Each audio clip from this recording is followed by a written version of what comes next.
Welcome. What you are about to watch is not science fiction, and it is not folklore. It is a serious investigation into one of history's most compelling unresolved questions: the mystery of the crystal skulls, sacred objects, or Victorian fakes.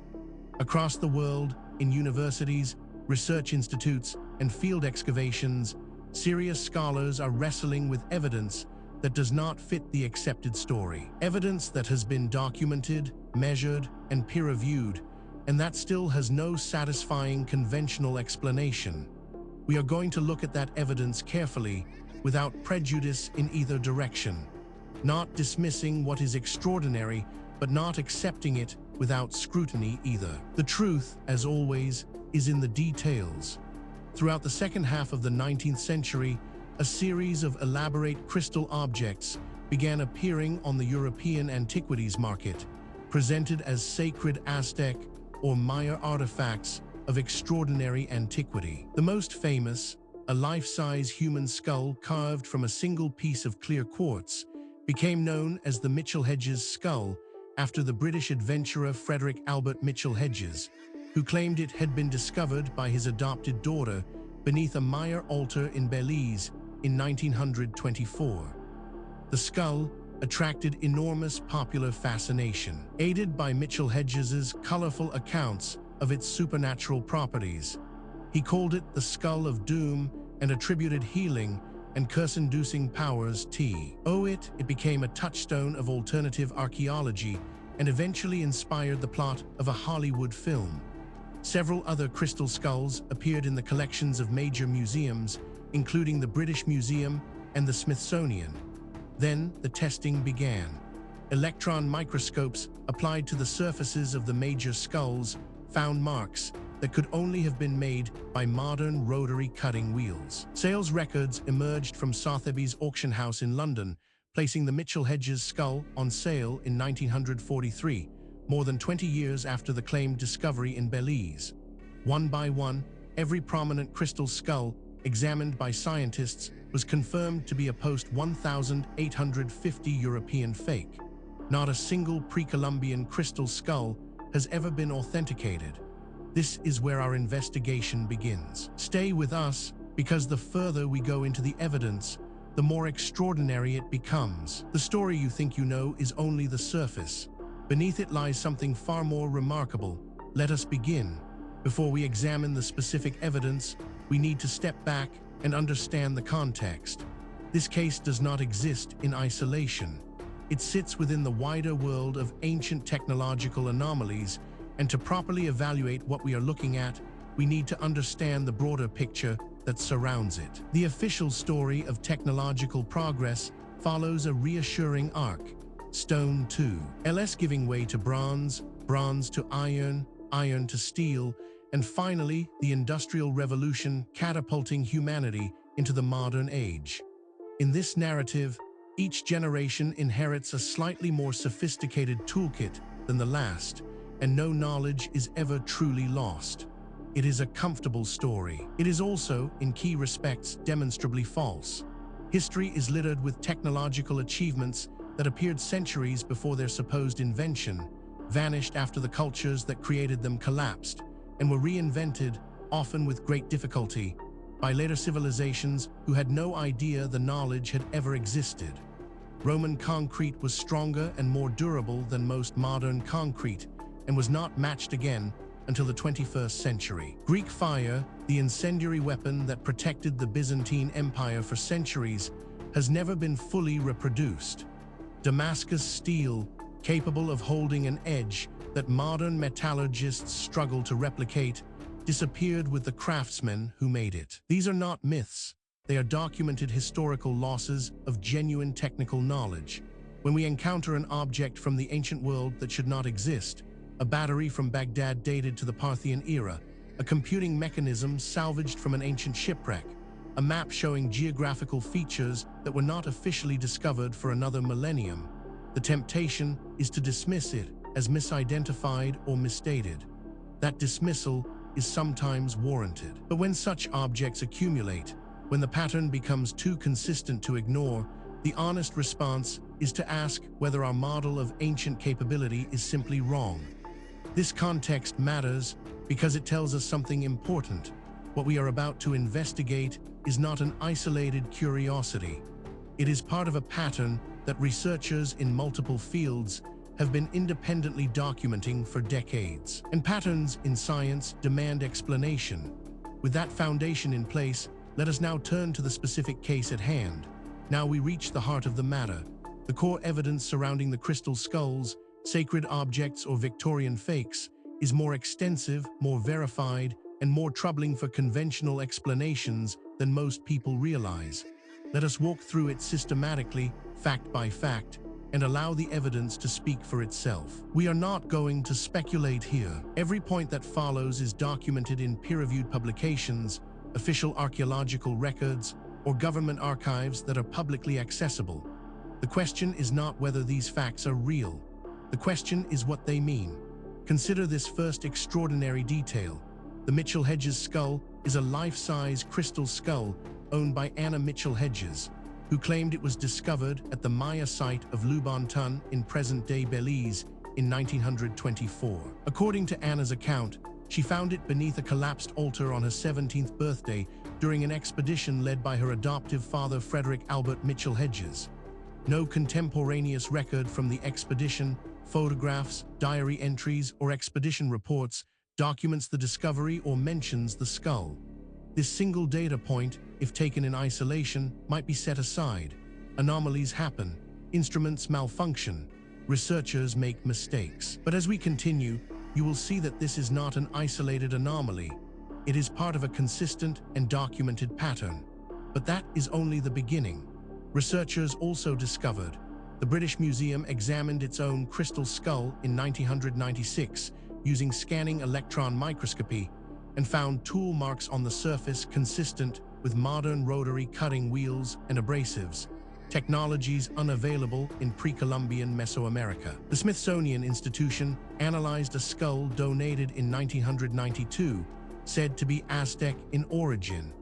A 2008 Smithsonian study likewise found modern tool signatures. Both institutions publicly concluded their skulls were post 1,850 European manufactured objects. Now, a skeptic might propose an alternative explanation for this. And that is entirely reasonable. We should always test alternative explanations before accepting extraordinary ones. The problem is that the alternative explanations, when examined carefully, create more problems than they solve. The mystery deepens when we examine. The earliest securely documented crystal skull in any collection appears at the 1867 Paris World's Fair, where a skull was exhibited by French antiquities dealer Eugene Bobin. Bobin subsequently sold crystal skulls to the Trocadero Museum in Paris and to the Smithsonian, always representing them as pre-Columbian. Later investigation established that Bobin was almost certainly the source of multiple major skulls now in public collections, all originating in European workshops. This is where the conventional account begins to strain. Each individual fact might be dismissed or minimized in isolation. But the cumulative weight of the evidence is another matter entirely. Perhaps most remarkable of all, at least 13 crystal skulls have been identified as prominent objects in private and public collections worldwide, including examples held by the British Museum, the Smithsonian, the Musée du Quai Branly in Paris, and multiple private owners. None of these 13 objects has been authenticated as pre-Columbian by any scientific examination. The total number of crystal skulls in circulation, including smaller examples, is estimated in the hundreds, with new examples regularly offered on the private antiquities market. Researchers who have examined this evidence have described it as genuinely difficult to explain within the accepted framework. These are not fringe commentators. They are credentialed academics publishing in mainstream journals, raising questions that the field has not yet satisfactorily answered. Then there is the matter of archival research established that Anna Mitchell-Hedges personally purchased a crystal skull at Sotheby's auction house in London on 15 October 1943 for £400. The auction catalogue and the buyer's receipt identifying Anna as purchaser have been located and published by researchers including Joe Nickel. This documentation directly contradicts the family's claim of a 1924 discovery at Lubantan, placing the skull's provenance firmly in the European antiquities trade of the 20th century. What makes this particularly significant is its independence from the previous points. This is not a case of one theory requiring another. These are separate lines of evidence converging on the same uncomfortable conclusion. Adding to the enigma is this finding: the release of Indiana Jones and the Kingdom of the Crystal Skull in 2008 dramatically increased public awareness of crystal skull mythology and drove renewed interest in alternative history claims about their origin. Museum visitor numbers for skull-related exhibits increased markedly in months following the film's release. The scientific consensus confirming all examined skulls as modern fakes had been established 12 years earlier and remained entirely unchanged, but the film's global reach temporarily eclipsed the evidence in popular consciousness. Taken together, these facts form a pattern that cannot be explained by coincidence, misidentification, or methodological error. Each piece of evidence has been examined by skeptics. Each has been subjected to alternative explanations, and in each case, the alternative explanation falls short of accounting for everything that has been documented. We are left with a body of evidence that demands explanation and an accepted narrative that does not provide one. This is where serious inquiry begins. Now that we have established the evidence, we need to examine the theories that researchers have proposed to explain the crystal skulls, sacred objects, or Victorian fakes. This is where the debate becomes most intense, because the theories reflect not just different interpretations of the same evidence, but fundamentally different assumptions about what is possible and what the past looked like. Understanding these theories is not just an academic exercise. See, each one has been championed by serious researchers with genuine credentials, and each one captures something that the others miss. The truth, if it is ever established, will likely draw on elements of several. The first major explanation proposed by researchers holds that the popular theory, promoted by Mitchell-Hedges and subsequent alternative researchers, holds that crystal skulls were pre-Columbian sacred objects of the Aztec or Maya civilization, used in religious ceremonies and possibly possessing supernatural properties. This interpretation has been comprehensively disproven for every major skull by electron microscopy revealing modern tool marks. No genuine pre-Columbian crystal skull has ever been found in a documented archaeological context, and no Aztec or Maya text depicts a crystal skull as a ritual object. This interpretation has significant academic support and is backed by substantial evidence. But it is not without problems. Critics point out that it requires assumptions that go beyond what the evidence strictly supports, and that key predictions of this theory have not been confirmed by subsequent research. It remains contested, and the contest is productive. A rival school of thought argues that the established scientific consensus is that all examined major crystal skulls are European-manufactured objects dating from approximately 1850 to 1920, produced by craftsmen, most likely in Idar-Oberstein, Germany, a in tray of quartz and gemstone working, and sold through the Paris antiquities trade as pre-Columbian artifacts. The tool marks, quartz sourcing, and documentary trail all support this conclusion. The deception exploited 19th century European fascination with Mesoamerican antiquity. This theory is controversial, and deliberately so. Its proponents argue that the evidence demands an explanation outside the conventional framework. Critics counter that extraordinary claims require extraordinary evidence, and that the evidence presented, while suggestive, does not yet meet that standard. The debate continues in peer-reviewed literature. Perhaps the most unconventional theory suggests that the Mitchell-Hedges family has maintained, throughout decades of investigation, that Anna discovered the skull at Lubantan in 1924, and that the Sotheby's 1943 purchase represents a requisition of a skull previously taken from them. This account requires a genuine pre-Columbian skull to have been removed from the family, sold at auction, and repurchased, a sequence for which no corroborating evidence exists and which is directly contradicted by electron microscopy. Finding modern rotary tool marks inconsistent with any pre-Columbian manufacturing technique. What is striking about this debate is not merely that experts disagree. That is normal and healthy in science. What is striking is the quality of the disagreement. Serious researchers working from the same body of evidence reaching genuinely different conclusions. That level of fundamental disagreement, when it persists over decades, is a signal that something important has not yet been understood. The question is not which of these theories is right. The question is whether any of them is right, or whether the truth is something that none of the current frameworks has yet been able to capture. The case surrounding the crystal skulls, sacred objects, or Victorian fakes does not rest on speculation alone. What distinguishes this investigation from pure mythology is the existence of documented, physical, verifiable evidence, material that has been examined by credentialed researchers and whose authenticity is not seriously disputed. What is disputed is its interpretation. Let us review the most significant documented evidence as objectively as possible. We are not going to cherry-pick the data that supports a preferred conclusion. We are going to lay out what exists and let you draw your own assessment.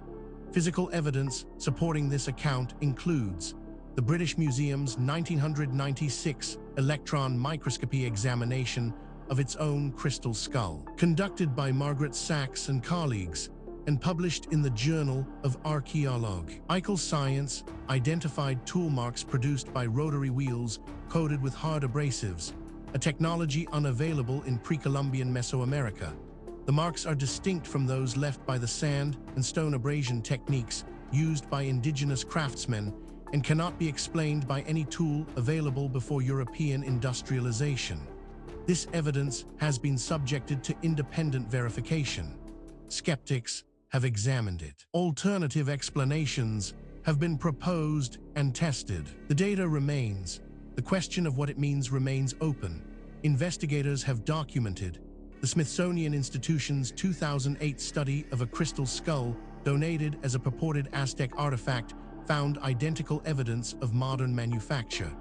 Scanning electron microscopy revealed rotary tool marks, and analysis of the quartz material found it compositionally consistent with Brazilian quartz rather than any Mesoamerican source. The Smithsonian published its findings and concluded that the skull was a 19th or early 20th century European object with no authentic pre-Columbian provenance. This evidence has been subjected to independent verification. Skeptics have examined it. Alternative explanations have been proposed and tested. The data remains. The question of what it means remains open.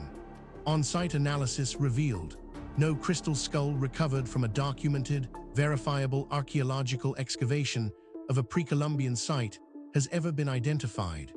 The entirety of the crystal skull corpus in public and private collections derives from the European antiquities market, with the earliest securely documented example appearing at the 1867 Paris World's Fair. Aztec and Maya craftsmen produced sophisticated crystal and obsidian objects in abundance, but no crystal human skull has been found in any verified pre-Columbian archaeological context.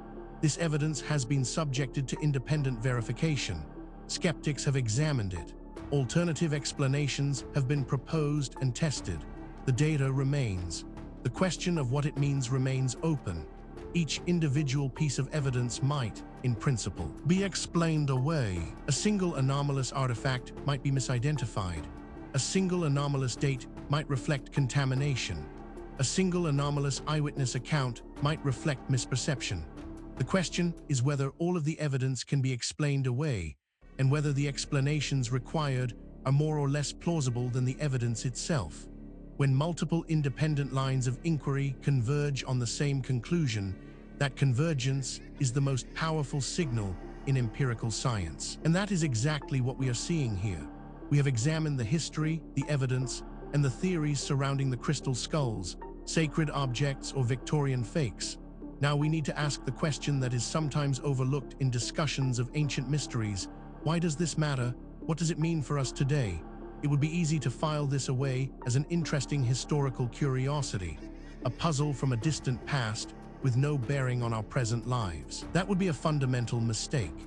The questions raised by this case touch on issues that are directly relevant to who we are, where we came from, and what the human story actually looks like before the period covered by conventional history.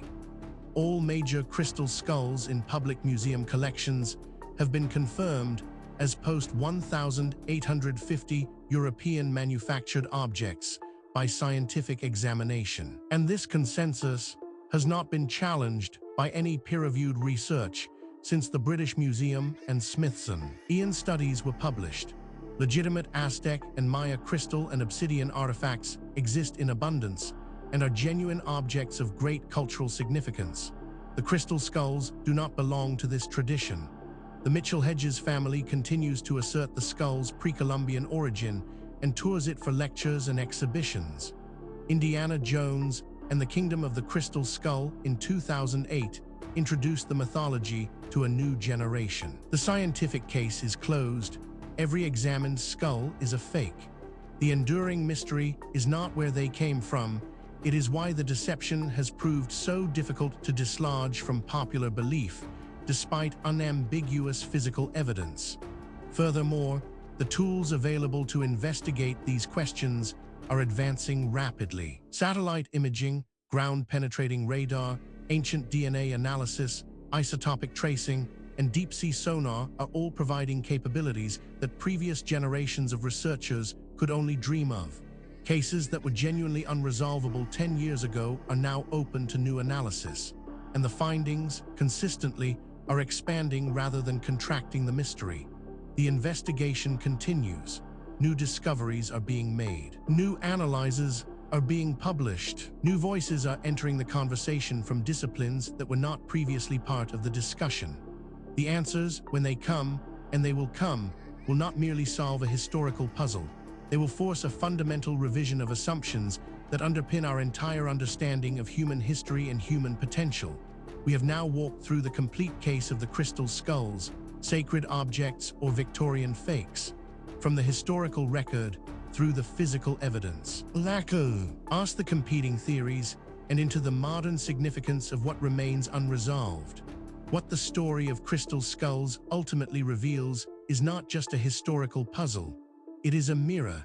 It reflects our assumptions back at us, our assumptions about what ancient people were capable of, about how knowledge is gained and lost across the centuries, and about the relationship between what we know and what we merely think we know. The evidence presented in this documentary is real. The questions it raises are genuine. The debate among researchers is ongoing, and that is healthy. Science is not a set of conclusions. It is a process, and the process requires that we remain open to evidence that challenges what we thought we knew, however uncomfortable that challenge might be. If you came to this documentary as a skeptic, we hope the evidence gave you something to think about. If you came as a true believer, we hope the critical examination gave you a more nuanced picture. The truth, as always, lies in the evidence, not in what we want to be true. Thank you for watching. If this investigation sparked your curiosity, please subscribe to the channel.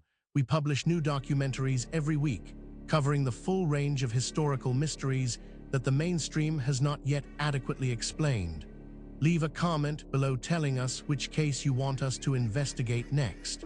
The conversation continues. The investigation never ends.